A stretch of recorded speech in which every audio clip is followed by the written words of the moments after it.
نسمع عن لبنان إنه كان سويسرا الشرق، ومنتمنى يرجع لأمجاده السويسرية اللي منسمع عنها. طيب، هل فعلاً كان لبنان سويسرا الشرق؟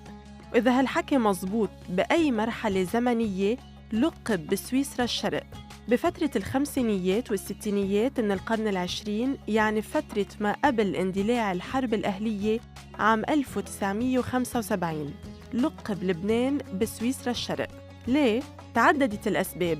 أولاً، التشابه الطبيعي الجغرافي بين جبال الألب الممتدة بسويسرا وبين جبال لبنان، القطاع المصرفي اللبناني اللي شهد حالة ازدهار ونمو بالستينيات والسبعينيات، وكانت قوانينه المالية بتشبه قوانين سويسرا المالية، مثل قوانين حفظ السرية المصرفية.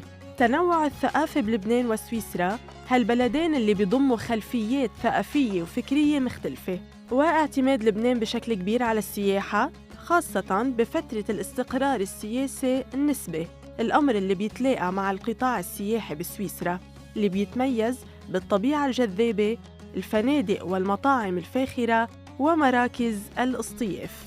بالمختصر، مش مهم إذا كان لبنان بيشبه سويسرا أو لا، مهم يسترجع أهم مميزاته مثل الحريات الإعلامية والفكرية والاستقرار الأمني، كونه مركز استقطاب للاستثمارات العربية والأجنبية ونقطة التقاء الشرق بالغرب.